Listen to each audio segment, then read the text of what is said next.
Saudara-saudara, kita kembali pada pembelajaran kita tentang doktrin keselamatan. Yang kali ini kita akan membahas tentang pembenaran dan adopsi. Jadi di beberapa pelajaran yang lalu, saya sudah menjelaskan tentang doktrin pemilihan, panggilan Injil, regenerasi, dan pertobatan. Dan berikutnya yang terakhir adalah tentang justifikasi atau pembenaran. Jadi berbicara tentang status hukum yang benar. Dan ini pembahasan yang dilakukan di waktu yang lalu itu belum selesai dan akan dilanjutkan dengan pembahasan di pelajaran hari ini, pelajaran sekarang, dan nanti kemudian akan dilanjutkan dengan doktrin tentang adopsi, yaitu keanggotaan dalam keluarga Allah. Jadi sekali lagi bagi saudara yang belum mengikuti pelajaran-pelajaran yang lalu, diharapkan untuk melihat dulu, untuk mempelajarinya dulu, baru mengikuti pelajaran yang sekarang ini. Seperti yang sudah dijelaskan di waktu yang lalu, pelajaran tentang pembenaran atau justifikasi. Jadi Allah itu menyatakan kita benar, bukan berdasarkan kondisi kita yang benar atau kudus. Seperti yang diyakini oleh seperti Roma Katolik, bahwa Tuhan itu, Allah itu mengubah kita secara dalam, dari dalam, memberikan kita kebenaran-kebenaran moral, mengubah hati kita dari dalam, dan kita dapat melakukan apa yang benar, apa yang baik, kemudian Allah membenarkan kita. Jadi kita itu benar karena kita sendiri bisa melakukan apa yang benar, karena Allah sudah mengubah kita terlebih dahulu. Bukan seperti itu. Jadi yang diajarkan Alkitab, Allah menyatakan kita benar, bukan berdasarkan kondisi kita yang benar, tetapi berdasarkan kebenaran Kristus yang sempurna. Jadi kebenaran Kristus itu yang dilekatkan pada kita, jadi Allah tidak mengubah kita dari dalam, tetapi kebenaran Kristus itu dilekatkan pada kita sehingga di mata Allah kita terlihat benar. Dan kebenaran Kristus itu diperhitungkan Allah sebagai milik kita. Sehingga secara hukum kita pun dinyatakan sebagai orang yang benar. Nah, jika kebenaran itu masalahnya saudara, jika kebenaran itu mengubah kita dari dalam, kemudian menyatakan kita benar berdasarkan kebaikan yang kita lakukan, karena kita sudah diubah dari dalam, sehingga kita mampu melakukan hal-hal yang baik, hal-hal yang benar, akan timbul masalah. Masalahnya adalah yang pertama, kita tidak akan pernah dapat dinyatakan benar secara sempurna dalam hidup ini, karena akan selalu ada dosa yang muncul dalam hidup kita. Ya, jadi dari pengalaman kita pun kita tahu bahwa setelah kita percaya Yesus pun kita tidak bisa secara sempurna melakukan apa yang benar dan apa yang baik sesuai dengan yang Tuhan mau. Selalu ada kegagalan, kejatuhan, dosa-dosa yang kita lakukan. Jadi kalau kita diubah dari dalam untuk melakukan apa yang baik, apa yang benar dulu, baru kita dinyatakan benar, maka kita tidak bisa benar secara sempurna. Mungkin pada saat kita melakukan apa yang benar, status kita adalah benar. Tapi bagaimana ketika dosa itu muncul atau kita melakukan kesalahan atau kegagalan? Apakah kemudian status kita pun akan berubah-berubah seperti itu? Jadi kalau mengikuti ajaran bahwa kita itu diubah dari dalam, kemudian dinyatakan benar berdasarkan itu, nah masalahnya adalah kita status sebagai orang benar itu, sebagai orang yang tidak bersalah itu secara hukum, itu tidak bisa sempurna untuk kita miliki. Nah, masalah yang kedua yang muncul juga adalah tidak akan ada kesempatan bagi pengampunan untuk dosa-dosa di masa lalu. Ya kan? Jadi ada satu masa di mana ini kalau menurut doktrin yang mengatakan bahwa Tuhan itu mengubah kita dari dalam baru kemudian kita dibenarkan ya. Kalau kita mengikuti doktrin ini, ajaran ini, itu berarti bahwa ada satu masa di mana Tuhan itu mengubah kita dari dalam, kemudian kita mampu melakukan apa yang benar secara moral. Setelah itu baru Tuhan membenarkan kita berdasarkan perbuatan-perbuatan kita yang benar itu. Kalau demikian adalah bagaimana dengan dosa-dosa atau kehidupan kita sebelum kita dibenarkan Tuhan itu? Sebelum kita diubah Tuhan itu untuk menjadi orang benar itu. Nah, berarti dosa-dosa ini adalah dosa-dosa yang tidak terampuni. Karena kita tidak dibenarkan di masa lalu dalam kehidupan kita itu. Pembenaran itu hanya terjadi setelah kita diubahkan dan kita mampu melakukan apa yang benar dalam perilaku kita. Nah, sebelum itu bagaimana? Nah, ini jadi ada masalah di sini begitu.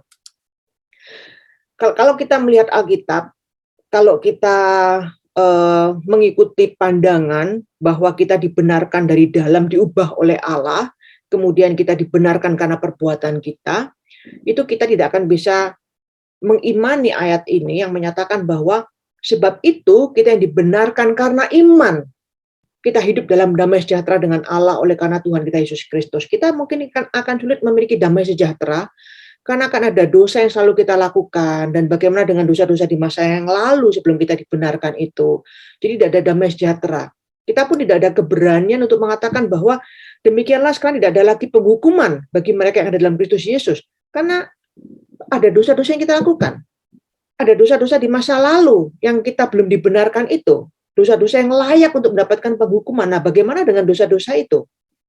Nah, begitu pula dengan Roma 6 ayat 23 yang mengatakan, tetapi karunia Allah ialah hidup yang kekal dalam Kristus Yesus Tuhan kita. Kita tidak akan lagi bisa mengatakan bahwa pembenaran itu atau hidup yang kekal itu adalah karunia Allah.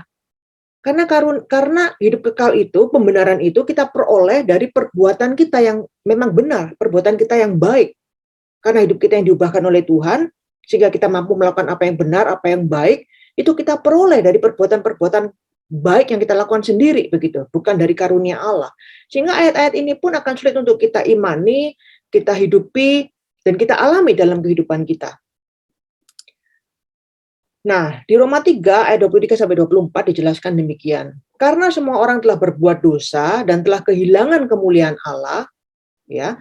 Jadi di Roma pasal 1 sampai pasal 3 sebelum ayat ini, di situ Paulus tuh menjelaskan bahwa tidak ada sesuatu apapun yang dilakukan manusia, pada intinya manusia itu tidak berdaya untuk membenarkan dirinya, untuk membuat dirinya itu menjadi benar di hadapan Allah. Ya, tidak ada sesuatu apapun.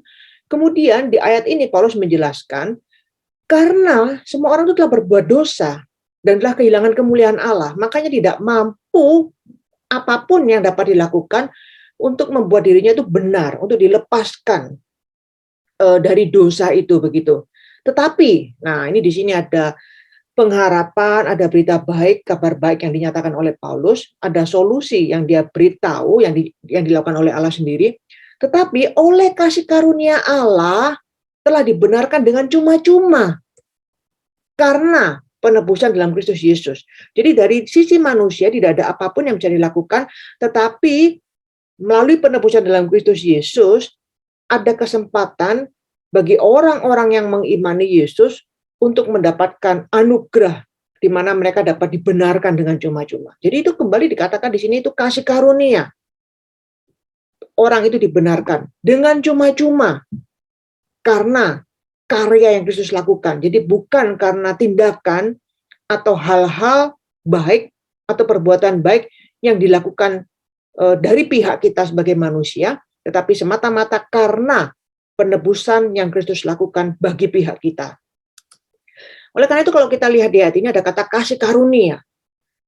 Jadi ini kata kunci yang penting sekali untuk kita ingat, karena artinya kasih karunia itu adalah kebaikan atau kemurahan hati yang tidak layak kita terima.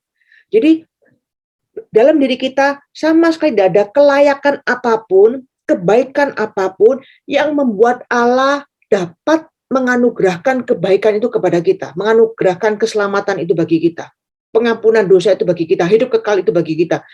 Tidak ada sesuatu apapun, setitik sekecil apapun dalam diri kita, dalam hidup kita, yang membuat Allah mempertimbangkan untuk melihat, oh cukup baik, sehingga dapat diberikan kebaikan atau anugerah atau hidup kekal itu.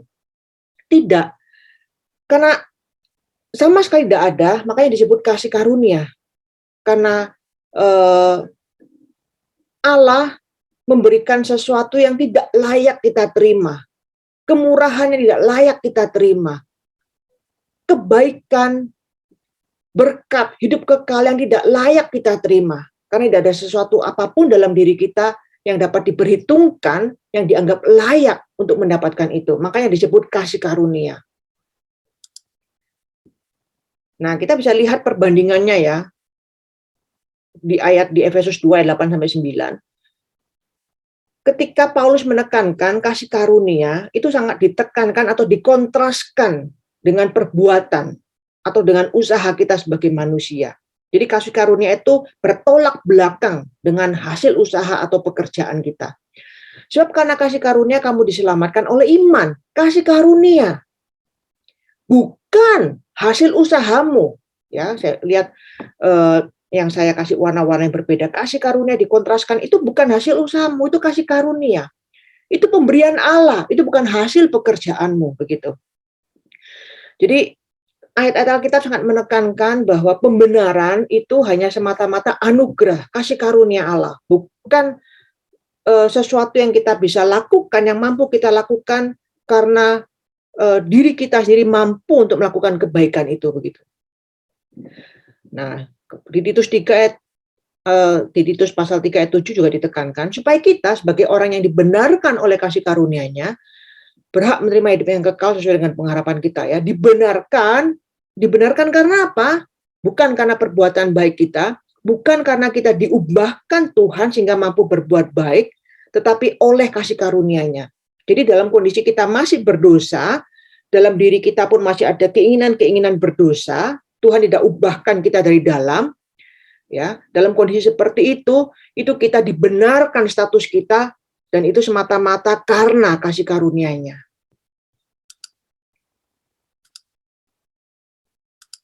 Jadi saudara, kita bisa melihat bahwa hanya anugerah semata, ya, hanya anugerah semata itu kita dibenarkan oleh Allah, ya. Jadi ini tentu bertentangan dengan pandangan khususnya dalam Roma Katolik yang menganggap bahwa anugerah ditambah perbuatan baik. Anugerah saja tidak cukup, perlu ada perbuatan-perbuatan baik, perlu ada amal, ada hal-hal baik yang kita lakukan untuk mendapatkan keselamatan itu, begitu, ya. Jadi menurut ajaran Alkitab juga dari ayat-ayat yang sudah kita baca di pelajaran ini maupun di pelajaran-pelajaran yang lalu, berkali-kali sangat menekankan hanya anugerah, tidak ada sedikit pun andil perbuatan baik di dalamnya. Jadi iman adalah alat, ya, untuk mendapatkan pembenaran. Ini yang kita perlu tahu, ya, tadi berkali-kali dikatakan melalui iman, begitu, ya, kita dibenarkan. Tapi kita perlu tahu bahwa iman itu hanyalah alat untuk mendapatkan pembenaran, tetapi iman itu tidak memiliki manfaat dalam dirinya sendiri. Ya, seperti dikatakan di Galatia 2 ayat 16. Sebab itu kami pun telah percaya kepada Kristus Yesus, ya, percaya itu beriman kepada Kristus Yesus, punya iman dulu kepada Kristus, supaya kami dibenarkan oleh karena iman dalam Kristus. Jadi kita punya iman dulu, baru kita dibenarkan, ya. Tetapi iman itu sendiri adalah alat untuk mendapatkan pembenaran. Jadi kita jangan menganggap bahwa karena imanku, ya, karena iman, dan kita mengagungkan iman itu, meninggikan iman itu, dan menganggap iman itu pun adalah hasil usaha kita yang mau, yang mampu, yang bersedia beriman kepada Kristus, yang mau datang kepada Kristus, yang mau percaya kepada Dia, dan tidak kepada yang lain, dan kita merasa itu pun adalah hasil usaha kita yang mau memilih Kristus, begitu, sehingga kita dapat mendapatkan keselamatan, ya. Jadi iman itu hanyalah alat, tetapi dia sendiri tidak memiliki manfaat, ya. Kita akan lihat lebih lanjut di Roma 3 ayat 25 sampai 26 dikatakan Kristus Yesus telah ditentukan Allah menjadi jalan pendamaian karena iman dalam darahnya, bahwa Ia benar dan juga membenarkan orang yang percaya kepada Yesus. Jadi beriman dulu kepada Yesus, baru kemudian kita mendapatkan pembenaran. Ya, ini di pelajaran yang lalu juga dijelaskan seperti itu. Nah, yang kita perlu ingat bahwa Kitab Suci tidak pernah mengatakan bahwa kita dibenarkan karena kebaikan yang melekat pada iman kita. Seolah-olah iman kita pantas di hadapan Tuhan, ya. Jadi kita juga jangan salah untuk melihat bahwa iman itu kita agungkan, kemudian kita merasa itu pun adalah hasil usaha kita. Karena kita sendiri, akhirnya kita berfokus pada diri kita yang menganggap bahwa aku kok yang pilih Tuhan, aku kok yang memilih beriman kepada Yesus dan bukan kepada yang lain, aku yang datang mencari Tuhan, dan sebagainya, begitu, ya. Jadi Kalau seperti itu ujung-ujungnya akhirnya kembali sama, ya karena perbuatan kita, karena kebaikan dalam diri kita yang mau mengimani Yesus. Ya, jadi akhir ujung-ujungnya kembali ini jatuh kepada pemahaman yang salah begitu ya. Jadi iman itu pun adalah dianugerahkan oleh Allah. Ya, ini pelajaran-pelajaran yang lalu juga dijelaskan di sana. Yang belum lihat kembali silakan lihat di sana. Jadi kita pun nggak mampu beriman kepada Kristus dari diri kita sendiri, tetapi Allah juga yang memberikan iman itu kepada kita. Ya, jadi kembali iman itu pun adalah anugerah. Nah, cuman dan tidak ada kebaikan yang melekat pada iman itu, tidak ada usaha kita yang kita bisa banggakan yang melekat pada iman itu dan menganggap iman itu pun adalah usaha kita dan kita berbangga karena mengimani Yesus karena pilihan kita, begitu ya. Seolah-olah kembali iman itu pantas di hadapan Tuhan, sama sekali tidak ya. Tetapi kalau kita mempertanyakan ya, mengapa Allah memilih iman kalau begitu sebagai alat untuk memperoleh pembenaran? Nah, iman adalah kebalikan dari percaya pada diri kita sendiri, suatu sikap yang mengekspresikan kebergantungan secara total pada pemberian cuma-cuma dari kasih karunia Allah dan bukan pada jasa kita sendiri, begitu ya. Jadi iman itu dipilih Allah sebagai alat untuk memperoleh pembenaran karena iman itu mengekspresikan bahwa kita tuh hanya bisa percaya pada Dia, kepada Yesus begitu. Dalam diri kita tidak ada sesuatu apapun yang kita bisa lakukan untuk mendapatkan keselamatan. Kita hanya bisa mengimani Dia, mempercayai Dia untuk mendapatkan keselamatan itu begitu. Jadi iman itu menunjukkan bahwa kita itu tidak bergantung kepada diri kita, kepada apa yang kita bisa lakukan, tetapi kita bergantung pada pemberian Allah, ya, pada anugerah Allah secara cuma-cuma ketika kita mengimani Yesus begitu. Jadi di Roma 4 ayat 16 ini bahasa Indonesia sehari-hari. Jadi janji Allah itu berdasarkan percayanya orang kepada Allah. Itu menjadi suatu jaminan kepada semua keturunan Abraham bahwa janji itu diberikan kepada mereka sebagai suatu pemberian yang cuma-cuma dari Allah. Ya, jadi berdasarkan percayanya orang kepada Allah. Jadi berdasarkan iman. Ya, jadi Allah memberikan janji-janji keselamatan, pengampunan dosa dan sebagainya. Nah, jadi kalau kita melihat bahwa hanya karena karya Kristus di atas kayu salib, itu kita dibenarkan, itu kita mendapatkan keselamatan. Ya, jadi Allah hanya meminta kita untuk beriman kepada Dia, dan sekali lagi iman itu pun diberikan sebagai anugerah dari Allah. Dalam diri kita sendiri tidak ada kekuatan atau kemampuan untuk bisa mengimani Yesus jikalau itu tidak dianugerahkan oleh Allah. Ya, jadi ketika kita bisa mengimani Yesus itu pun juga adalah karena anugerah. Nah, akhirnya segala yang Kristus lakukan, kebenaran Kristus itu pun dilekatkan kepada kita karena kita dikatakan oleh Alkitab kita seakan-akan bersembunyi. Dia bersembunyi di balik Kristus. Sehingga yang Allah lihat adalah kebenaran yang dilakukan oleh anaknya ketika anaknya menanggung segala murka Allah akibat dosa manusia dan dibenarkan karena ketaatannya yang mutlak sampai menyerahkan nyawanya, sehingga ketika kita bersembunyi di balik anaknya, dalam artian kita beriman kepada Dia, yang dilihat Allah itu adalah Kristus, sehingga Allah melihat Kristus di dalam diri kita, begitu. Makanya manusia itu hanya bisa mengimani Yesus dan melalui Yesus dia bisa mendapatkan keselamatan dan pembenaran. Ya, karena hanya itu satu-satunya jalan. Jadi ketika seseorang mengimani Yesus, dia berada di balik Yesus, ya, dia disatukan dengan Yesus. Nah, itu yang Allah lihat dalam diri setiap kita adalah Kristus, anaknya, dan kebenaran yang Kristus lakukan, begitu, bagi kita. Nah, ketika kita berbicara soal iman, seringkali yang dipertanyakan orang itu tidak lepas dari Yakobus 2 ayat 24, begitu ya, ketika kita bilang hanyalah iman, itu satu-satunya. Kita dibenarkan hanya karena iman, orang seringkali menyangkut ke Yakobus 2 ayat 24 begitu ya, dan mempertanyakan ini begitu. Apa maksudnya manusia itu dibenarkan karena perbuatan-perbuatannya dan bukan hanya karena iman, gitu kan ya. Jadi akhirnya mereka ada orang yang menganggap berarti kalau begitu bukan hanya karena iman doang, begitu seseorang itu diselamatkan, seseorang itu dibenarkan, tapi iman ditambah atau iman plus perbuatan begitu ya. Nah, kita perlu melihat bahwa dalam seluruh kitab Yakobus, Yakobus itu menentang mereka yang menjunjung iman secara intelektual, tetapi sebenarnya tidak beriman sama sekali ya. Salah satu contohnya dia katakan, Yakobus mengatakan dalam pasal 2 ayat 18, tunjukkanlah kepadaku imanmu itu tanpa perbuatan, dan aku akan menunjukkan kepadamu imanku dari perbuatan-perbuatanku.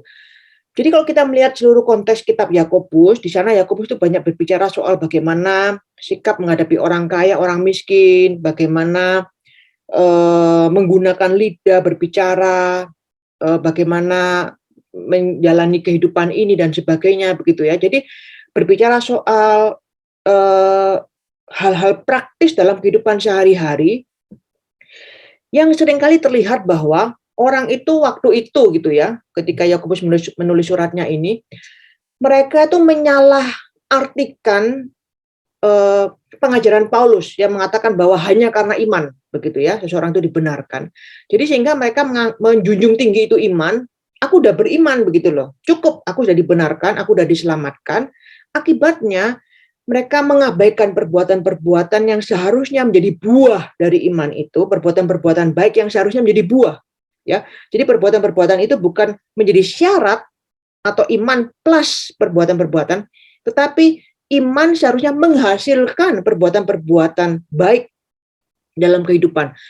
Nah, ada orang-orang yang tidak bertanggung jawab, yang mereka tidak menghasilkan buah dalam kehidupan, tapi hanya merasa bahwa dia sudah beriman itu cukup begitu. Nah, ini yang ditentang oleh Yakobus. Makanya Yakobus bilang, bagaimana mungkin kamu bisa bilang beriman tapi nggak ada perbuatan begitu loh. Ngomongnya sembarangan begitu ya. Kemudian memperlakukan orang miskin tidak adil, tapi begitu melebih-lebihkan orang kaya misalnya dan sebagainya begitu. Jadi dari perbuatan-perbuatan itu justru dari perbuatan-perbuatan orang Kristen waktu itu justru terlihat kamu itu bukan orang yang beriman begitu loh. Mana imanmu begitu loh. Karena iman yang benar pasti menghasilkan perbuatan-perbuatan yang baik yang diajarkan oleh Kristus. Tetapi orang yang hanya berkoar-koar dia punya iman, tetapi tidak ada perbuatan, justru menunjukkan bahwa dia tidak beriman begitu. Nah, ini yang ditentang oleh Yakobus begitu ya. Jadi ketika dia mengatakan bahwa manusia itu dibenarkan karena perbuatan-perbuatannya dan bukan hanya karena cuma ngomong iman doang atau imannya hanya di kepala, oh aku beriman begitu loh. Tetapi tidak terlihat dalam perbuatannya yang sebenarnya menunjukkan bahwa dia tidak beriman sama sekali karena tidak ada hasil yang ditunjukkan dalam perbuatannya begitu loh. Jadi iman yang sejati pasti menghasilkan perbuatan-perbuatan yang baik yang diajarkan oleh Kristus. Itu sudah pasti. Begitu, itu sebagai konsekuensi. Nah, kalau itu tidak terjadi, nah imannya ini perlu dipertanyakan begitu, ya. Nah, ini yang dimaksud oleh Yakobus 2 ayat 24. Nah, apa implikasi praktis dari doktrin pembenaran oleh iman ini begitu? Yang pertama, ini memberikan pengharapan kepada orang yang belum percaya bahwa mereka tidak dapat dan tidak berdaya untuk membuat diri mereka benar di hadapan Allah, ya. Tidak bisa, tidak ada apapun, dan orang akhirnya ujung-ujungnya hanya frustrasi, hanya putus asa karena seberapa keras dia berusaha, tetap akhirnya dia akan merasa tidak cukup. Akan ada dosa, kesalahan, ketidaksempurnaan yang dilakukan dalam kehidupan ini. Kita tahu apa yang benar, tapi seringkali kita melakukan apa yang tidak benar. Jadi akhirnya orang merasa tidak berdaya, merasa putus asa, merasa tidak mampu. Dan memang itu yang terjadi sebenarnya begitu. Nah, tetapi doktrin pembenaran oleh iman ini memberikan pengharapan begitu. Karena jika keselamatan itu adalah pemberian cuma-cuma yang diterima melalui iman semata, maka siapapun yang mendengar Injil dapat memiliki harapan bahwa kehidupan kekal itu pun ditawarkan secara cuma-cuma. Jadi ini justru doktrin ini memberikan pengharapan gitu ya bagi orang yang belum percaya bahwa tanpa usaha yang mereka lakukan, mereka pun dapat dibenarkan oleh Allah karena iman dalam Kristus begitu. Karena segala usaha yang kita lakukan pun ujung-ujungnya itu tidak sempurna dan tidak akan bisa memuaskan Allah begitu. Nah, jadi akhirnya selama-lamanya tidak akan bisa benar di hadapan Allah karena Allah itu adalah Allah yang sempurna dan dia menuntut kesempurnaan. Tidak ada seorang pun yang mampu secara sempurna memenuhi hukum-hukum Allah begitu. Tidak ada begitu, ya.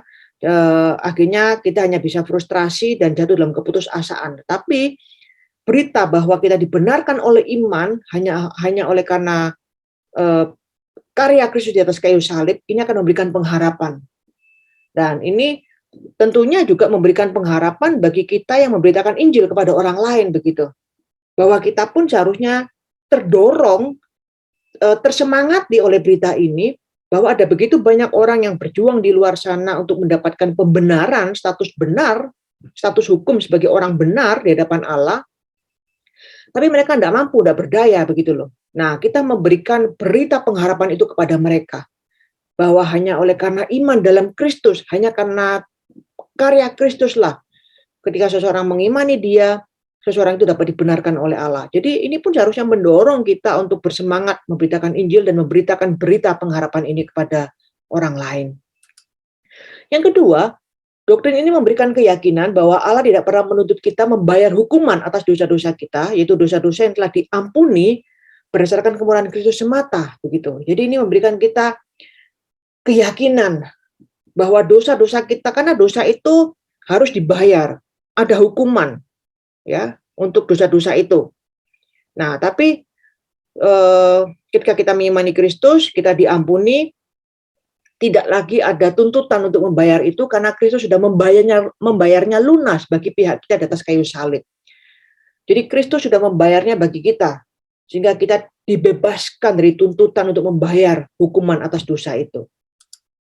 Nah, meskipun yang kita harus mengerti bahwa ketika kita berbuat dosa ada konsekuensi yang harus kita alami juga. Jadi bukan berarti berita bahwa kita tidak lagi dituntut hukuman atas dosa-dosa kita kemudian membuat orang percaya itu jadi kebablasan, kemudian seenaknya berbuat dosa. Ya. Tetapi ada konsekuensi yang akan dihadapi dari perbuatan-perbuatan dosa yang kita lakukan. Meskipun kita tidak lagi dituntut untuk membayar hukuman itu, tapi ada konsekuensi, ada harga yang harus kita bayar. Yaitu adalah konsekuensi logis akibat perbuatan kita, begitu. Ya. Selain konsekuensi, ya misalnya mencuri, membunuh, tentu ada konsekuensi hukuman, harus masuk penjara seperti itu. Nah, selain konsekuensi, dalam Alkitab juga dijelaskan tentang disiplin. Ya, jadi sebagai anak-anaknya, Tuhan itu sebagai Bapa, seperti seorang Bapa yang mendisiplin anak-anaknya yang melakukan kesalahan. Ya, karena Tuhan tidak ingin anak-anaknya itu terus melakukan kesalahan, hidup dalam ketidakbenaran, menanggung akibat dosa, memiliki kehidupan yang tidak baik karena pilihan-pilihan yang buruk yang tidak sesuai dengan kehendak Tuhan dan sebagainya, begitu ya. Jadi Tuhan itu mendisiplin. Ya, Tuhan itu seperti seorang bapak yang memukul anaknya yang melakukan kesalahan, sudah diberitahu dengan lembut tapi mungkin masih tidak dengar, sehingga harus dipukul dengan keras begitu untuk menyadarkan dia akan dosanya, bahwa dia harus kembali ke jalan yang benar. Jadi ada konsekuensi dan ada disiplin. Nah, ini tapi tidak ada lagi hukuman, berbeda ya. Konsekuensi disiplin itu berbeda dengan hukuman. Kita tidak lagi dituntut untuk bayar hukuman atas dosa kita, tetapi kalau kita masih berbuat dosa dalam kehidupan ini, ada konsekuensi harus kita jalani dan ada disiplin yang diberikan Allah karena Dia adalah Bapa. Jadi Allah tidak akan membalas dendam akan dosa-dosa kita di masa lalu, begitu ya. Jadi Dia bukan Allah yang pendendam, yang mengingat-ingat dosa-dosa kita atau menghukum kita karena murka, begitu ya. Murka itu sudah diberikan, sudah dijatuhkan dalam diri Kristus ketika Dia menggantikan kita menerima murka Allah. Sehingga Allah tidak akan melihat kita lagi dengan murka dan menghukum kita karena dosa-dosa yang kita lakukan. Atau bermaksud mencelakakan kita, begitu ya. Tidak, ini tidak akan kita alami. Nah, kebenaran ini, saudara, kebenaran ini, berita ini ya, bahwa doktrin pembenaran ini memberikan sukacita besar dan keyakinan di hadapan Allah bahwa kita ini diterima olehnya dan kita dapat berdiri di hadapannya dengan status tidak bersalah. Kita adalah orang yang benar selamanya. Ya, kita ada sukacita. Kita tidak akan lagi dipenuhi dengan ketakutan, keraguan-raguan, ketakutan begitu, bahwa kita mungkin suatu waktu akan dihukum atau bagaimana dengan dosa-dosa kita yang lalu dan sebagainya, begitu ya. Jadi ketika Tuhan mengampuni kita kita dinyatakan tidak bersalah, itu menyangkut seluruh dosa kita dari dulu, saat ini maupun yang akan datang. Jadi seluruh dosa kita dalam kehidupan ini yang sudah kita lakukan, yang saat ini sedang kita lakukan, maupun yang belum kita lakukan di masa datang, itu sudah sudah dilunasi oleh Kristus di atas kayu salib begitu ya. Jadi ketika Allah menyatakan kita benar, status ini adalah status sekali untuk selama-lamanya. Ya, jadi bukan pada saat kita melakukan kebaikan Allah menyatakan kita benar, pada saat kita jatuh dalam dosa kembali status kita adalah orang tahanan, orang hukuman. Ketika kita bisa bangkit lagi menjadi orang benar, status kita berubah lagi sebagai orang benar. Tidak seperti itu ya. Tapi ketika Allah menyatakan kita sebagai orang benar, ini adalah selama-lamanya, status hukum kita adalah orang merdeka, orang yang tidak bersalah, orang yang benar. Begitu. Nah, selain pembenaran yang kita akan pelajari hari ini adalah tentang adopsi ya. Jadi hak istimewa bagi kita yang mengimani Yesus, selain kita dibenarkan, status hukum kita dibenarkan sebagai orang yang benar di hadapan Allah, kita juga diadopsi oleh Allah sebagai anak-anaknya. Nah, apa artinya adopsi adalah? Secara sederhana, adopsi adalah tindakan Allah yang menjadikan kita sebagai anggota keluarganya. Ya, ini salah satu ayat yang terkenal, Yohanes 1 ayat 12. Tetapi semua orang yang menerimanya diberinya kuasa supaya menjadi anak-anak Allah, yaitu mereka yang percaya dalam namanya. Ya, lihat ya, jadi kita percaya dulu, beriman dulu, kita dibenarkan, kemudian kita dijadikan anak, kita diadopsi menjadi anak begitu. Nah, di dalam adopsi ini ada hak istimewa yang membedakannya dari pembenaran dan kelahiran baru ya. Jadi kelihatannya mungkin semuanya hampir mirip-mirip karena memang ini satu urutan ya, satu paket dalam keselamatan. Tapi ada perbedaan-perbedaan dalam setiap doktrin ini ya. Kelahiran baru itu adalah Allah menganugerahkan kelahiran baru, membangkitkan kerohanian kita yang mati, memberikan kita kelahiran baru. Pembenaran adalah Allah membenarkan kita ya secara status hukum. Ya, itu Allah memberikan kita status sebagai orang benar. Kita dibenarkan oleh Allah sehingga kita tidak akan dikenai hukuman atas dosa-dosa yang kita lakukan. Nah, di dalam adopsi, apa hak istimewa atau perbedaan adopsi dengan yang lain begitu ya. Nah, dalam adopsi ini berfokus pada hubungan pribadi kita dengan Allah dan umatnya. Jadi Allah bisa saja barukan kita, membenarkan kita tanpa mengadopsi kita. Ya, bisa saja begitu loh. Tidak perlu ada adopsi, cukup dilahirbarukan, dibenarkan, tetap kita akan masuk surga dan sebagainya gitu ya. Tetapi kenapa masih ada adopsi ya? Ini doktrin yang kental juga tadi kan yang kita baca Yohanes 1 ayat 12 kan menjadi anak-anak Allah. Jadi itu pun adalah firman Allah yang mengatakan seperti itu ya. Jadi Allah sendiri yang mengatakan bahwa kita ini adalah anak-anak adopsinya. Nah, kenapa masih ada adopsi? Nah, itu artinya di sini Allah ingin menekankan bahwa Allah itu mau berfokus pada hubungan pribadi kita dengan Dia. Jadi Allah mau ada relasi yang intim, yang dekat antara Dia sebagai Bapa dengan kita sebagai anaknya, begitu. Jadi bukan hanya kita dibenarkan, kemudian ya sudah begitu saja. Tetapi Allah itu adalah Allah yang mau menjadi Bapa kita, yang mau berelasi secara dekat dengan kita sebagai anak-anaknya, begitu. Nah, ketika Yohanes berbicara soal adopsi, ya, itu dikontraskan dengan mereka yang tidak diadopsi oleh Allah, begitu ya. Ada beberapa Alkitab ya, beberapa ayat di ayat lain yang mengontraskan ya antara orang-orang yang diadopsi oleh Allah dengan mereka yang tidak diadopsi oleh Allah, yang tidak menjadi anak-anak Allah, yang tidak masuk dalam keluarga kerajaan Allah. Ya, ketika Yohanes mengatakan, tetapi semua orang yang menerimanya diberinya kuasa supaya menjadi anak-anak Allah, children of God. Kemudian di Efesus 2:3, pada dasarnya kami adalah orang-orang yang harus dimurkai, sama seperti yang lain, children of wrath. Jadi pada saat sebelum kita itu diadopsi oleh Allah, kita itu adalah anak-anak murka. Anak-anak kemurkaan, anak-anak yang dimurkai, begitu ya. Anak-anak yang layak menerima murka Allah, bukan orang-orang yang menerima anugerah Allah, keselamatan, kasih dan pengampunannya. Karena kita sama seperti yang lain, karena kita belum diadopsi oleh Allah. Kita adalah orang-orang berdosa yang layak dimurkai oleh Allah. Kemudian yang lain, Janganlah kamu disesatkan orang dengan kata-kata hampa, karena hal-hal yang demikian mendatangkan murka Allah atas orang-orang durhaka, sons of disobedience. Jadi ada perbedaan antara apa ya, ini versi kalau lihat bahasa Inggrisnya ya, karena dalam bahasa Indonesianya tidak ada kata anak-anak, di dalam bahasa Inggrisnya ada kata anak-anak, tapi ini pun juga versi English standard version ya. Jadi dibedakan antara mereka yang diadopsi sebagai anak-anak Allah, masuk dalam keluarga Allah, dengan mereka yang tidak diadopsi sebagai anak-anak Allah, begitu ya. Nah, di Roma 8 ayat 14-17 ini suatu kalimat yang begitu indah sekali ya.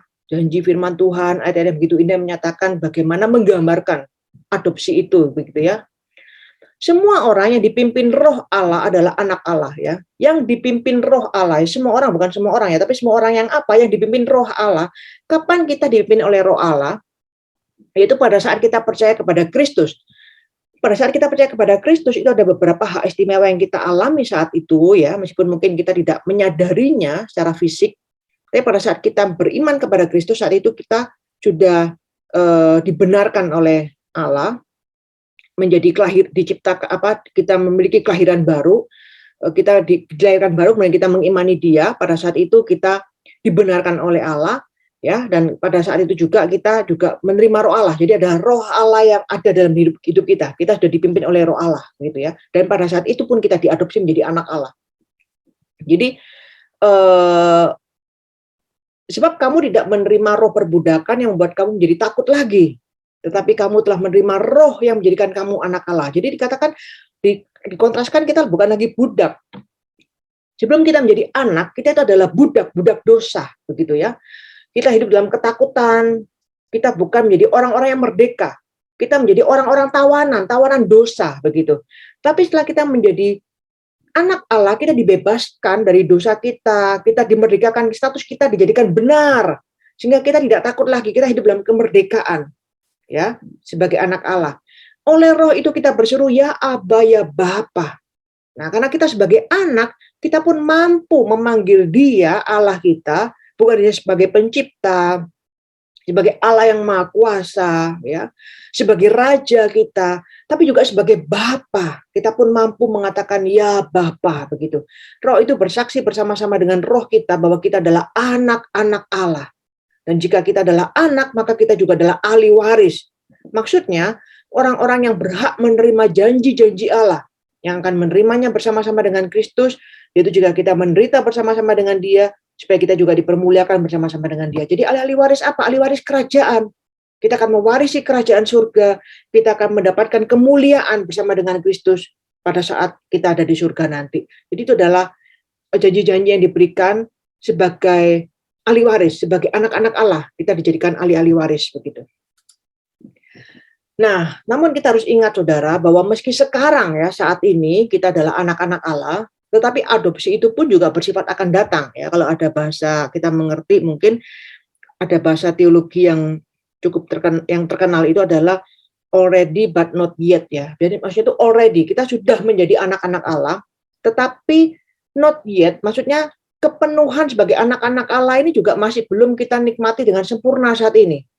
Itu masih akan datang ya. Karena kita tidak akan menerima hak istimewa dan keuntungan lain secara penuh sebelum Kristus datang.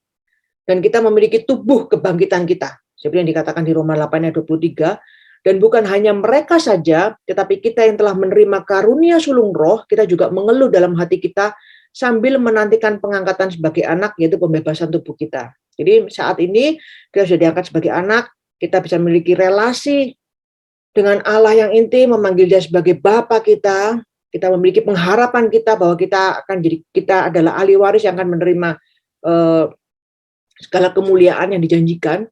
Tetapi sebagai anak, sebagai orang yang diadopsi, kita juga akan mengalami pembebasan tubuh kita. Ya, kita akan mendapatkan kemuliaan kita. Tapi itu akan kita alami nanti, ya, pada saat kedatangan Kristus yang kedua kali, pada saat kita juga sudah tidak ada di dunia ini. Nah, itu akan kita alami nanti. Begitu ya, bukan di saat ini. Jadi hak istimewa sebagai anak-anak yang diadopsi itu kita sudah alami sekarang, tapi kepenuhannya, penyempurnaannya, itu masih belum kita alami dan akan kita alami nanti pada saat kekekalan. Nah, saudara, dari pembelajaran kali ini tentang pembenaran sampai ke adopsi, ada beberapa hal yang kita bisa renungkan, yang kita bisa refleksikan, yang kita juga bisa tanyakan dalam diri kita lebih dalam untuk bisa mengerti, untuk bisa mengalami begitu ya, apa makna dari pembelajaran ini dalam diri kita begitu, dalam hidup kita. Apakah kita yakin bahwa Allah menyatakan kita itu tidak bersalah? Apakah kita yakin bahwa saat ini status kita itu adalah orang benar di hadapannya begitu? Apakah kita yakin dengan pembenaran itu? Apakah kita yakin dengan status itu? Dan kapan pembenaran itu kita alami dalam kehidupan kita? Pada hari penghakiman nanti, apakah kita juga yakin ketika kita berdiri di hadapan tata Allah, di hadapan anak domba itu, bahwa kita adalah anak-anak Allah yang sudah diampuni segala dosa kita, yang layak berdiri di hadapannya, menerima mahkota kemuliaan itu? Apakah kita yakin begitu? Ataukah kita masih ada banyak ketakutan dan keraguan, menganggap ada masih begitu banyak dosa, ketidakyakinan dan sebagainya begitu? Apakah masih ada di antara kita yang merasa, yang mungkin saat ini hidup dalam ketakutan, kegelisahan, merasa bahwa Allah mungkin masih mengejar-ngejar dosa kita, masih menghukum dosa-dosa kita akibat dosa-dosa yang kita lakukan khususnya di masa lalu, dosa-dosa yang memalukan, yang begitu besar, yang kita merasa itu dosa-dosa yang memang tidak layak untuk diampuni, dan mungkin dari kehidupan kita yang saat ini juga ada begitu banyak pergumulan masalah, kita merasa dosa kita belum sepenuhnya diampuni oleh Allah. Allah masih mengejar dosa itu. Ada bagian-bagian penderitaan yang kita alami sekarang yang kita merasa bahwa itu adalah hukuman yang Allah lakukan, yang Allah berikan akibat dosa-dosa kita di masa lalu. Nah, bagaimana pengajaran hari ini, pengajaran yang saudara dengar ini, tentang doktrin pembenaran, ini menolong kita mengatasi perasaan itu, begitu. Dan bagaimana kebenaran tentang adopsi mempengaruhi hubungan saudara dengan Allah dan hubungan saudara dengan anggota tubuh Kristus yang lain. Biar ini menjadi pertanyaan-pertanyaan yang bisa kita refleksikan, kita gumulkan, dan harap pembelajaran ini juga bisa membuka kita untuk semakin mengerti dan memberikan pengharapan tentang apa yang Allah lakukan dan juga bagaimana status kita di hadapan Tuhan. Tuhan memberkati.